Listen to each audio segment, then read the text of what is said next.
Don't play with it, don't be dishonest. Ay, still not understand.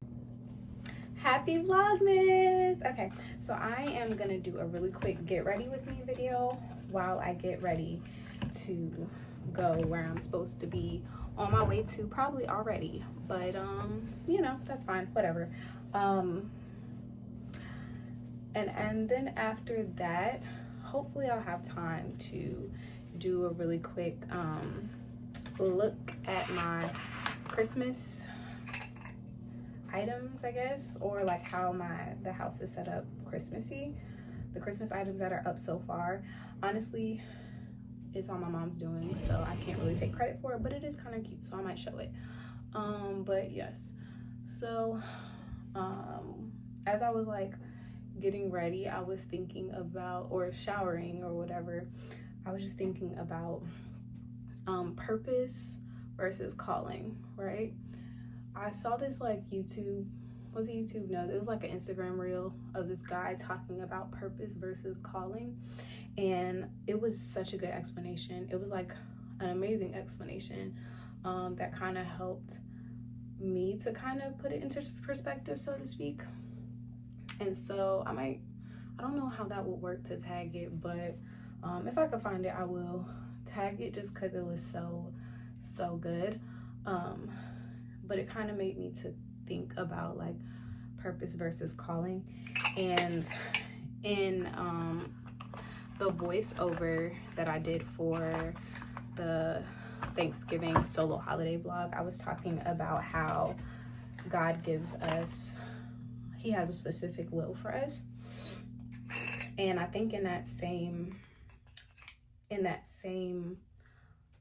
line of thinking or explanation, that's kind of how we can think of like purpose versus calling, like God's will, overall will, versus his specific will.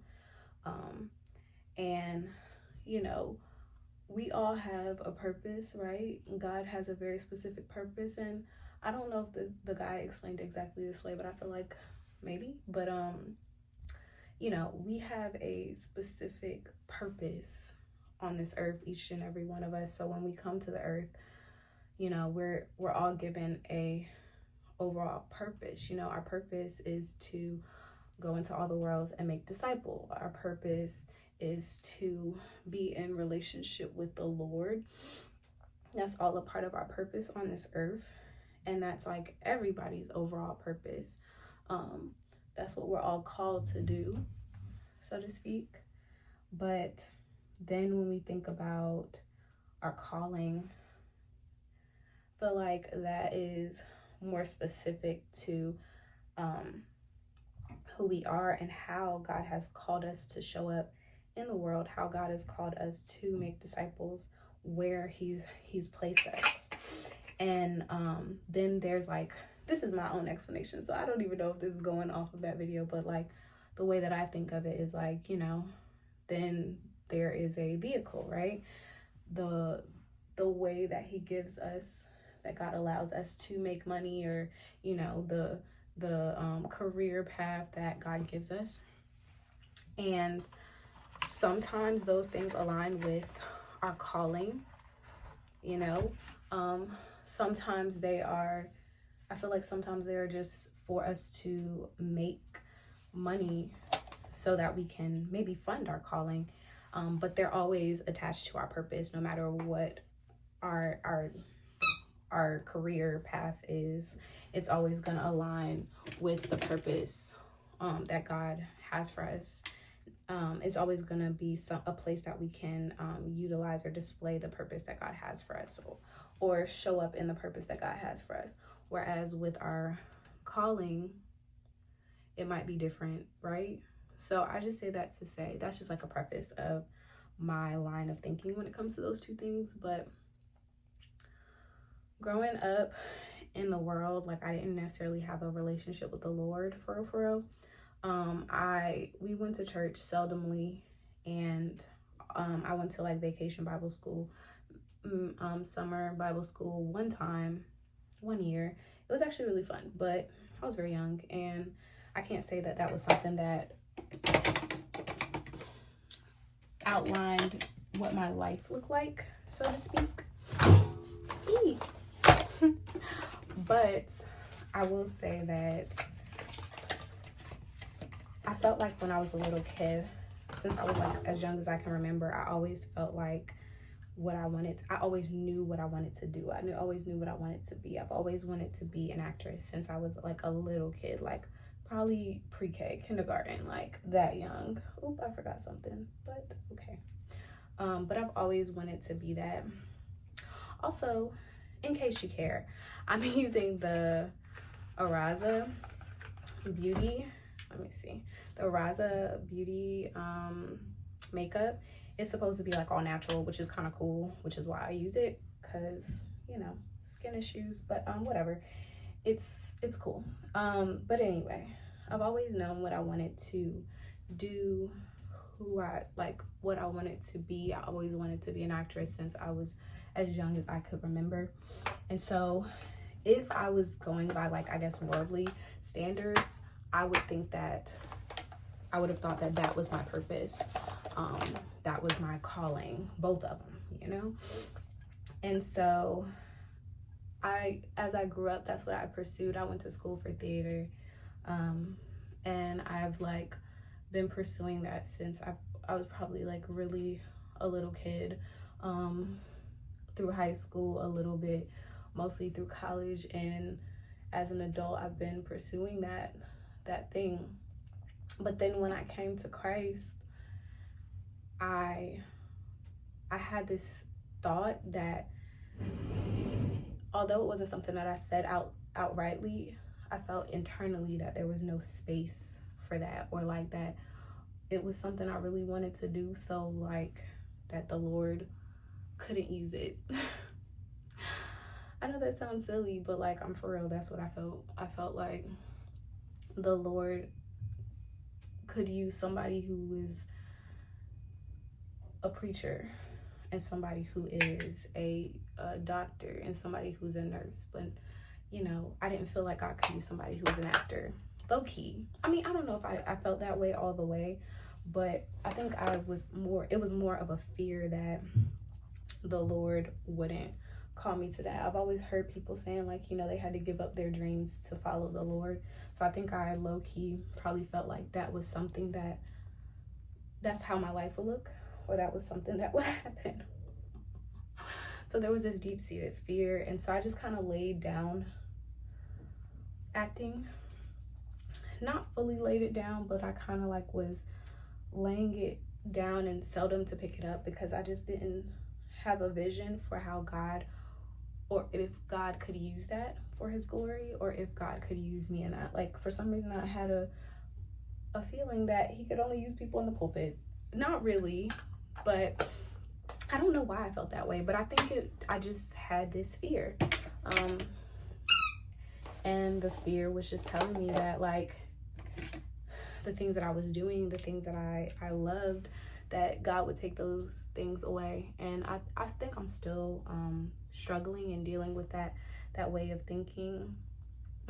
This is really hard to do this looking in this camera. Goodness. But yeah. But in this season, I've seen God allowing me to do more things that are creative, and even like in the acting realm, and even giving me like insight and vision for things that are in an acting capacity that still glorify him, which is something that is surprising to me, because for some reason I felt like I would have to walk away from that. And honestly, there are things that I have had to walk away from in that space, but that doesn't mean God was calling me to walk away from that 100% completely, right? And also, I think another part was I was confusing a career with a calling, right? And I don't think, from the way that I understand it, like, your career is necessarily your calling. It could be, right? But I think I had this thought that they were the same, right? That your career had to be your calling. Like, and I think sometimes you hear it, or I've heard it interchangeably, like, oh yeah, what are you called to do? What's your career path? All of these things. What do you feel driven? And I always felt called to do that. And maybe the conflict came when I felt like God was calling me to something that God would potentially call me to something that is deeper than that or feels bigger than that. But the truth is, you can have a career and God can have a calling that's outside of your career. Actually, I'm not going to say the truth is. I'm going to say this is my opinion, right? But I feel like what God is showing me is that you can have a career and your calling could be something separate that's not necessarily what your career is. And you can still do your calling even in your career. Like, you can be a fast food worker potentially, if that's what I did, or like security, which is what I do, you know. Right now, currently, you can do security and God can still use what you're called to and what your calling is in that space. For example, if you do security but you're called to God has given you a prophetic ministry, right? Let's say that God has given you the gift of prophecy and he desires for you to utilize that for his glory. Then you can still do that in being a security guard. Or you might not do that necessarily in being a security guard, but that might fund you being this. But the thing is, our purpose and who we are, that we're called to make disciples, that we're called to go into all the world, that's still true, regardless of whether or not we are in doing ministry full time, or we are, you know, called to a pulpit, or we're called to the marketplace, which as I've heard people describe it. But I guess I'm still learning, but it's amazing because I'm seeing God being able to use the things that I felt that were things that I might have to give up, you know, and I was so afraid to surrender those things to God, or I kept surrendering them almost like too much. Like, even if God says yes, sometimes I'll be like, nah, that can't be God, that's gotta be me, you know, because it's something that I want. But I think that looking at purpose versus career versus desire versus all of those things, it's more about me. For me, it's more about me recognizing, well, who do I say God is? Do I say that he is a father that loves me, that truly knows me, who knows what's in my heart and has the power to put things in my heart and take them out, right? And it's not to make an excuse and say that, oh, well, God can put it in my heart, he can take it out, so let me just do whatever. And, you know, if he don't want me to do it, he'll take it out my heart. Or if he want me to do it, he'll put it in my heart. Like, no, right? Because the first thing I had to do was surrender it to him. But God has this way of bringing these things back around. And to know that he knows who I am inside and out. And even though I felt like I was just meeting God, right? I was just getting to know him. Like, I felt like my relationship with God has started recently, right? And it has, right? But his relationship with me didn't start recently. His relationship with me has been, he's always known me. He's always seen me. He's always loved me. And just because I wasn't seeing him or loving him or looking to him for the things that I needed, that didn't mean that he was ever not looking to me. He was ever not covering me. He was ever not searching for me and loving on me. And even though I didn't know him, that doesn't mean he didn't know me. So I think there are things that God has placed in my heart and to do. And the trick is not throwing away every single thing, because I don't think that it aligns with God's purpose or calling, but it's more of seeking God, surrendering it to God, not being afraid of his yes or his no. But I can't decide yes and no for him. And also understanding that they're different, right? A purpose versus a calling versus a career, right? They're all different. And sometimes we try to make them the same, or sometimes I'm just using me. Sometimes I try to make them the same. Or when I first started out getting to know God, I was trying to make it all the same. I was trying to make it all similar because I just didn't have an understanding. And I oftentimes listened to what I was being taught of the fact that, you know, there were some pastors or some people in the body of Christ that, you know, God had to lead away from the things that they wanted to do and put them in a place where they were doing what he called them to do. And while that is very true, plenty of people have that story, that testimony, and that happens often. All of us are different. This girl was saying to me this weekend, she was like, yeah, run your race. And I've heard that before, but I love that she said it in the moment she was saying it because I was being like really, I was feeling kind of insecure about how fast I was eating, which I'm a fast eater. If you're ever around me, you'll see me. And I often eat really fast. And I think there's a reason for it, but we're just gonna leave it at that right now.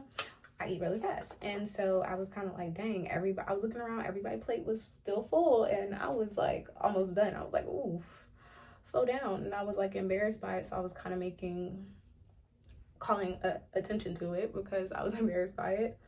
And she was like, yo, run your race. And I was just like, wow, that's so beautiful. But just to tie that all in, like, we have to run our races. And I think that oftentimes, like, the things that we hear from others, although there are things that God uses, like people's testimonies and people's stories to speak to us, but we also have to seek God on what he's saying to us. And that's the most important thing, because our race is not their race. Our life is not their life. And I fall into this often times of being someone who looks and sees and be like, oh my goodness, everybody's going through this. That means this is true for me too. But our walk with the Lord is not about us conforming to the patterns of other Christians, but for us to allow God to transform our mind, right? We shouldn't go from, I don't want to go from conforming to the patterns of the world and then go into conforming to the patterns of other Christians. Yes, the people's walks are supposed to be for our guidance. It's supposed to be for our growth. It's supposed to be for us to grow in the Lord. It's supposed to be for all of those things, but we also can't neglect our relationship with the Lord and hearing from him on what he has for our life. We can't neglect that or substitute it with just the connection we have with other people or other people's stories and testimonies. There's some that God is going to speak to us through, and there's some that God gives us for wisdom, or this is my experience, wisdom, or for future circumstances. And we always have to seek God on what he's saying specifically to us, what he's saying specifically to us about that, because we all have different callings. We all have the same purpose, but different callings. And so we have to make sure that we're hearing God on what he's calling us specifically to do. I was like, did I get that on my shirt? For what he's calling us specifically to do and how. Each step is the Lord's. And so we have to recognize that it's the Lord's steps, not our own. And allow him to lead us in our calling, in our purpose. But also learning from others, taking their testimonies and bringing it before the Lord so that he can give us wisdom and insight. And I say that to say, I see God utilizing the things that I loved and the purposes that I have. And I recognize that for a long time I was fighting God on that. I was fighting him on his yes, because I was looking at what he was doing in other people's lives or the testimonies that other people had shared.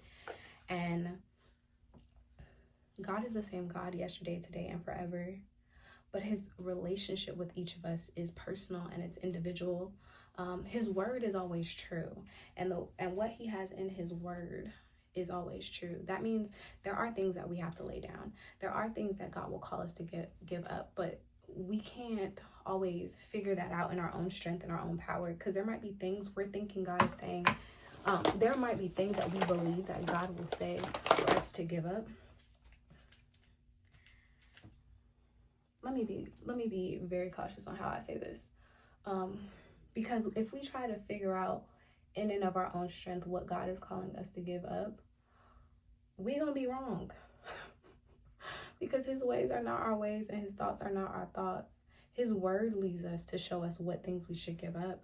And also his presence shows us what we need to give up. His word leads us, and also his presence. When we're in his presence, when we're learning his character, he'll speak to us and he'll tell us. So we have to always lay it before him. So in the effort to be semi on time, because I'm behind, just go. But I hope, yeah, this has been helpful. It's been helpful to me. I don't even know, but amen. I'm gonna go get ready. Fix it for me. Anybody know that only God can do it? Oh, fix it for me. Oh, thank you, Jesus. Because, Lord, I have a problem that only you can solve. So, Lord, do it for me. Can y'all play that for me? Lord, do it for me. Lord, I need you to do it right now. I can't wait till tomorrow to do it for me. Lord, if you... Okay, I hope you enjoyed the video and the get ready with me and the little chats and all of my mom's holiday decor. I'm sure we'll be putting up more because we have boxes and boxes over there that still aren't put up yet. But yeah, I hope you had a good time, and I will see you guys back tomorrow, basically. Yeah. All right, and y'all have a great rest of your day. Happy Vlogmas, happy Christmas, happy all of those things, and be super blessed. Yeah, my God, thank you to my God. Nah, for real, yeah, my God, thank you to my God.